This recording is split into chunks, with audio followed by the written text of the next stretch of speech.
Much Ado About Minutia. It's a working title. We'll see where it goes, but oftentimes in the gun community, the gun world, and I love the gun community and the gun world, but a lot of times we overemphasize the minutia. And I wonder sometimes, do we miss the forest for the trees? That's what we're going to talk about today on Gunfighter Life. Saddle up for this episode. We talk about guns, gunfighting, tactics, gear, the right way, with Almighty God at the center, Judeo-Christian values, and real-world first-hand experience. Gonna plug in the bio. Skip it if you want. It'll be around 2 minutes, so if you got a 30-second fast forward, that's 4 times. If you've already heard it before, if you've already listened to an episode before and you're coming back, thank you. Please remember to like, subscribe, and leave a review of the podcast. I would appreciate it.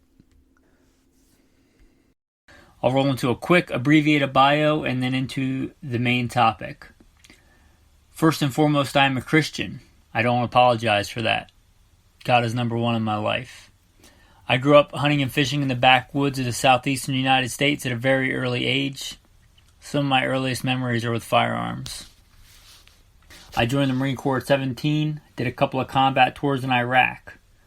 By God's grace, He got me through that safely.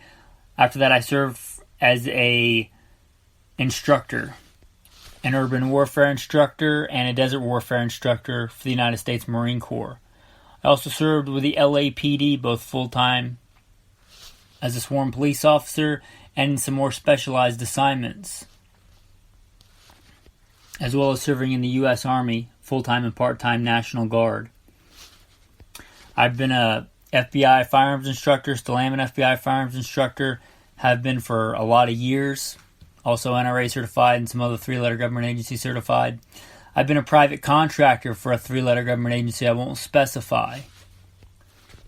I've been the commander of a tactical team in a large metropolitan area.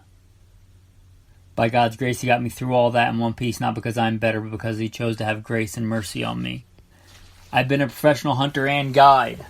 Professionally hunted things like buffalo and elk. Not many people today can say they've done that, but I'm blessed to be able to say that I have. I've hunted everything from white-tailed deer on the East Coast to mule deer on the West Coast to gray squirrel on the East Coast to prairie dog on the West Coast and elk and bear and wolf and slain all manner of beast. A state rifle and pistol champion a few times over in a few different disciplines. Now those experiences, it's not because I'm bigger or badder, certainly not bigger. In fact, I met one of the patrons in real life and he said something to the effect of, "I thought you'd be bigger." Reminded me of that William Wallace movie where he's like, "Oh yeah, if William Wallace were here, he'd shoot lightning bolts out of his rear end." Well, I'm not William Wallace, but I am the person that did all those things in the bio.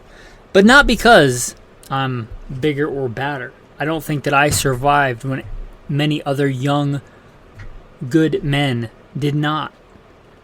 I give all the glory and all the credit to God, all the talents and experiences that He's given me and the things that He's let me live through.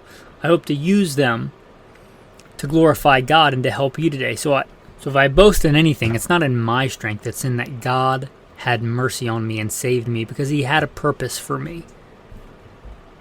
And hopefully I can use those talent, skills, and abilities to serve you today.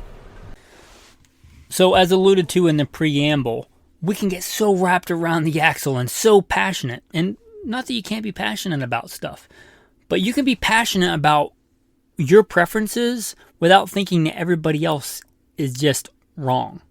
Right? So let's try and do that today and let's have an open mind. But I think in the gun culture, the gun community, we get so wrapped around the axle on this thing versus that thing.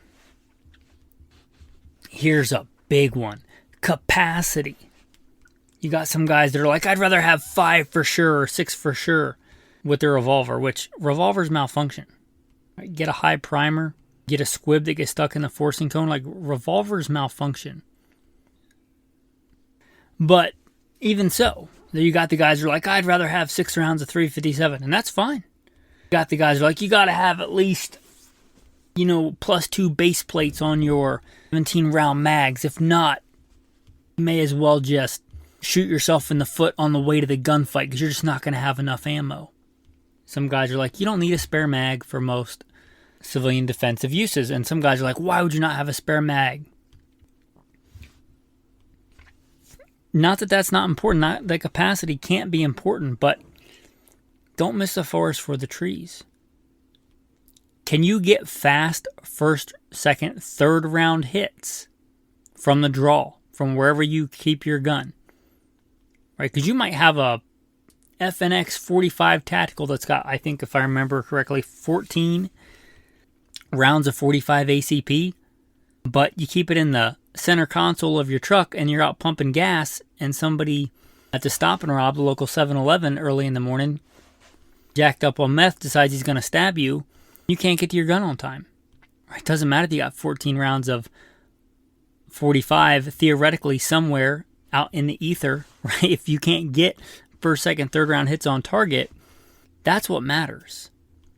So before you start concerning yourself with how much capacity do I need, can you get with your carry system that you consistently carry good, fast first round hit? Your first round, getting a good first round hit is exponentially more important than your 14th round or your 15th round or your 6th round, right? The better you are at getting good, accurate first, second, third, fourth, fifth round hits, the much less likely it's going to be that you need more rounds. Now, I'm all about standard capacity magazines, right? Generally carry a full-size fighting handgun, like 15 to 17 round mags, and I might as well carry an extended mag as my spare mag. Not because I think I need that much ammo necessarily, but kind of evens out my belt, right? So it makes it less lopsided if I have a decent amount of weight on both sides. So I'll carry my knife and my spare mag on one side and my gun on the other. I got nothing against high capacity, but you'd better be good. Better use it as an extension of your capabilities instead of a crutch. You aren't good at shooting, you can't shoot fast, you can't get a first round hit on target quickly, and you think that somehow a 25th round is going to save you. Again, the importance of your first round is exponentially more important than your 25th round. So let's not get caught up in the minutia of that.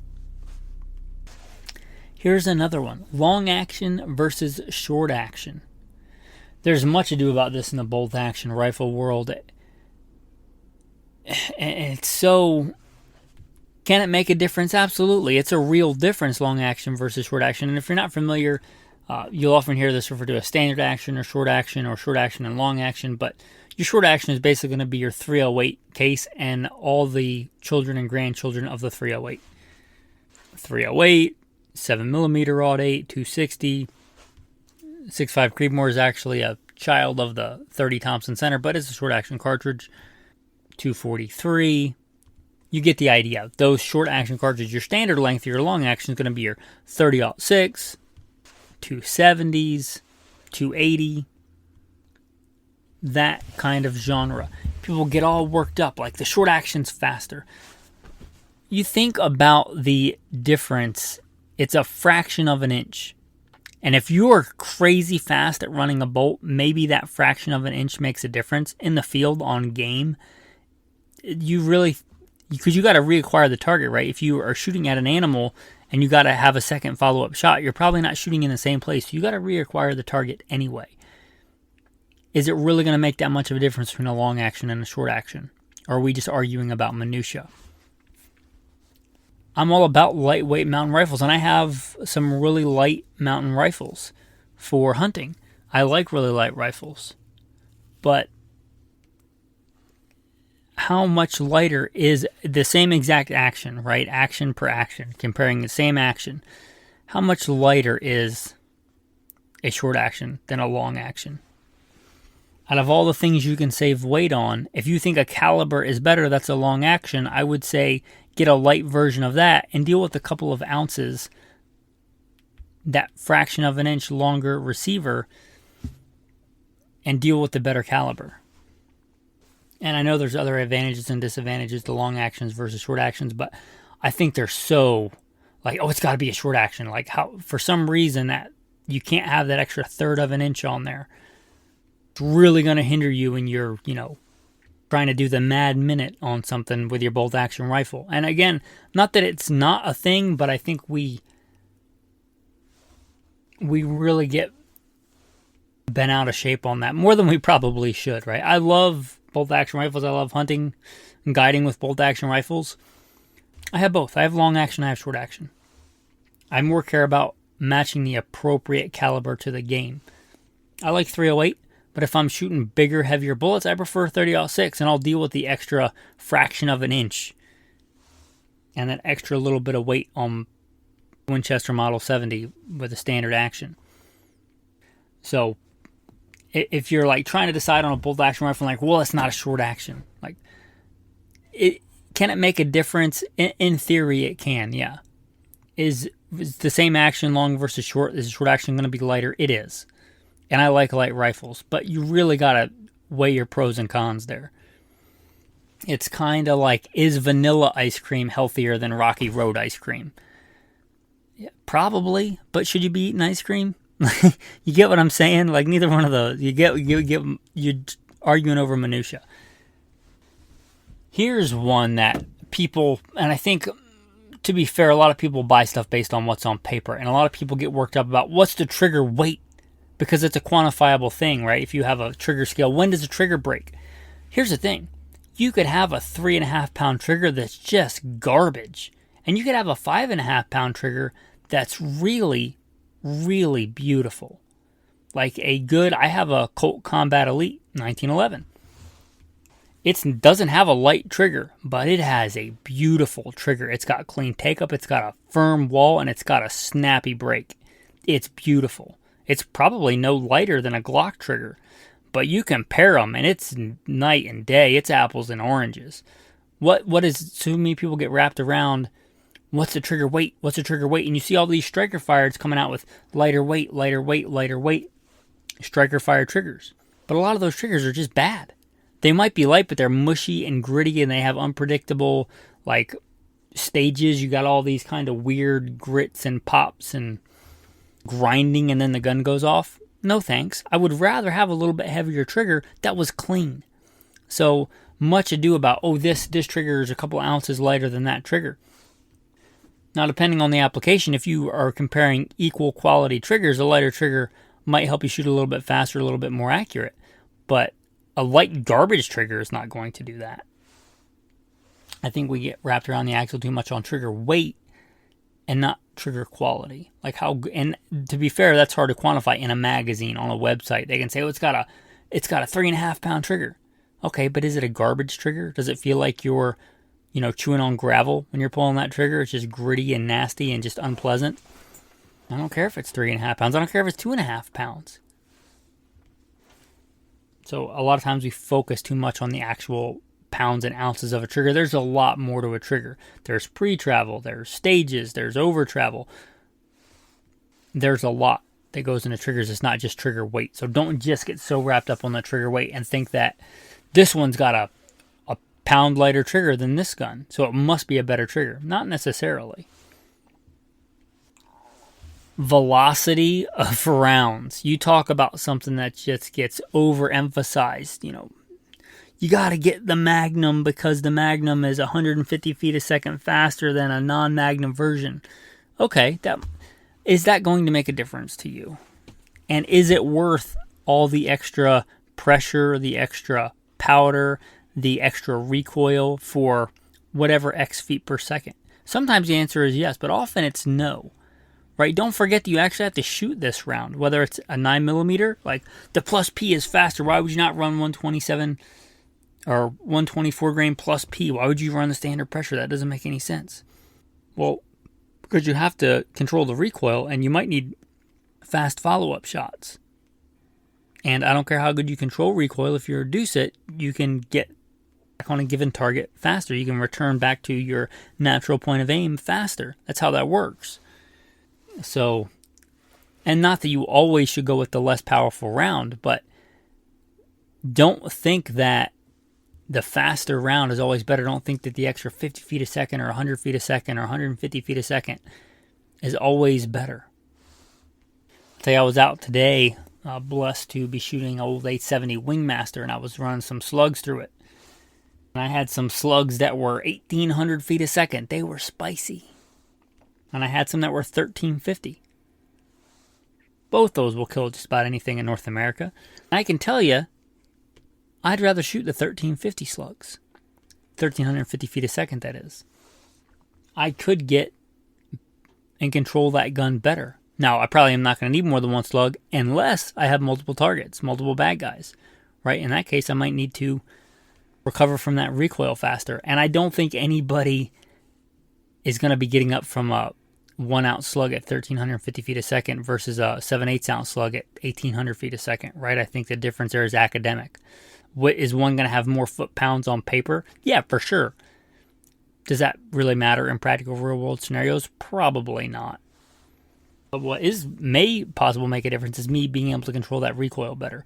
So I think the velocity thing is always just people, they look at the velocity, and since, people often go by the energy foot-pounds, force equals mass times velocity squared. So if you look at foot-pound numbers, oftentimes you can really think that those extra feet per second really are going to make a giant difference. But in reality, you shoot enough living things, or you shoot enough and get enough experience, you realize that maybe that doesn't make as big a difference as everybody says that it does.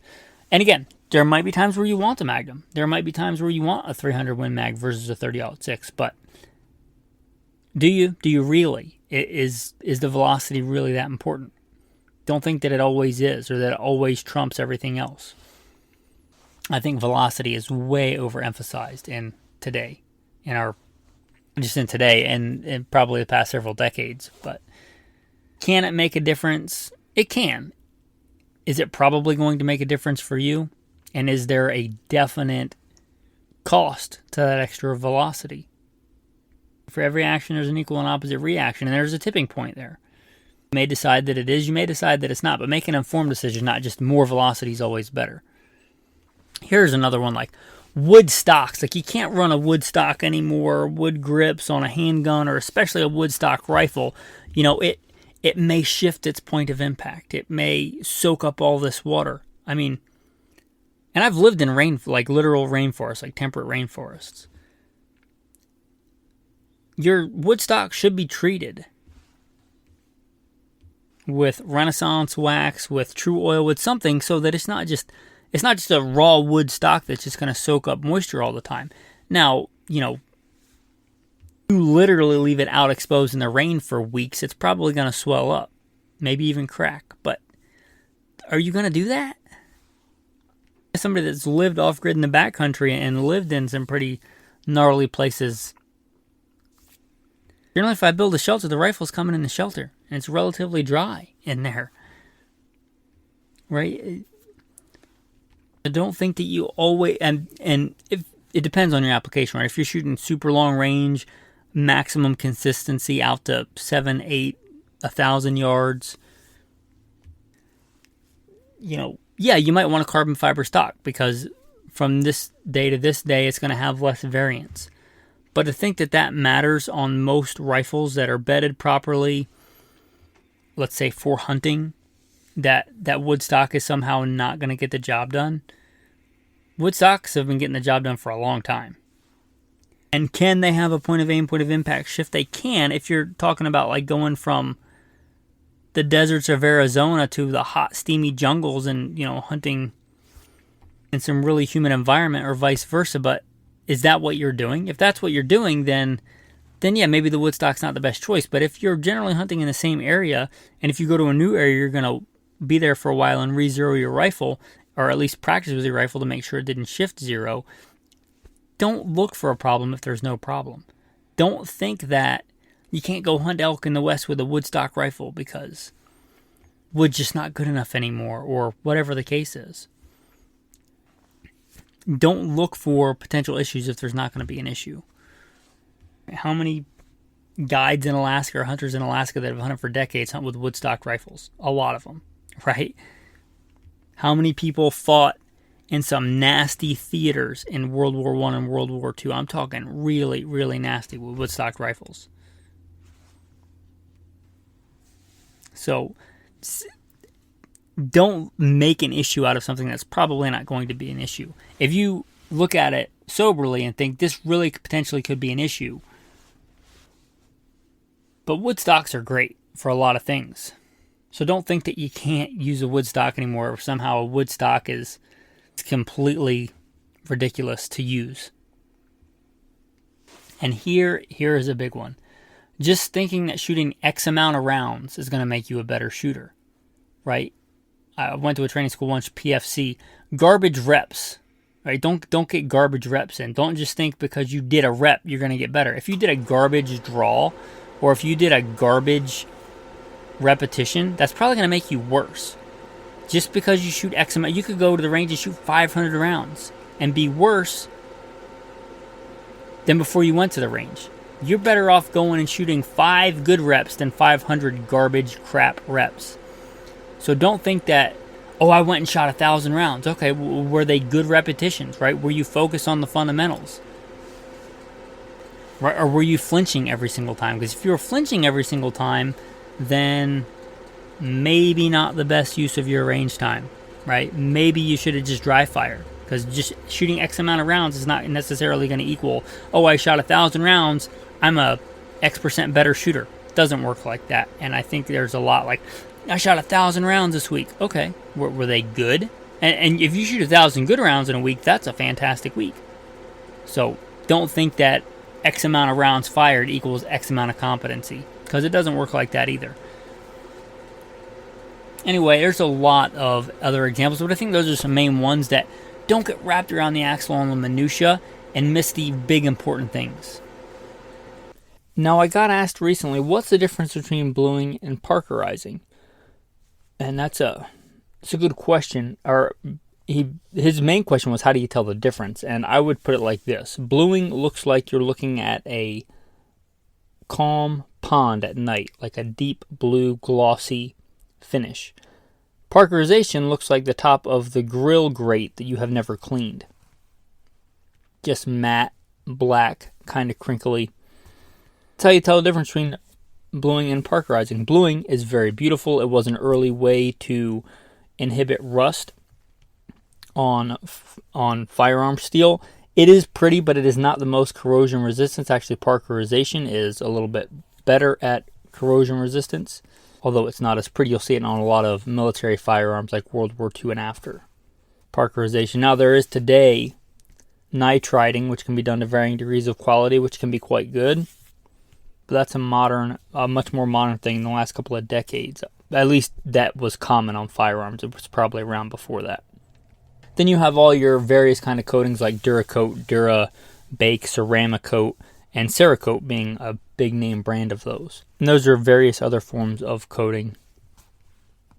Anyway, that's kind of a quick explanation there of that for your tactical tip and your tactical verse of the day. From the Gospel of John, I came so that they may have life and have it more abundantly. Get out there, man. Live an abundant life in Christ. Have a blessed day.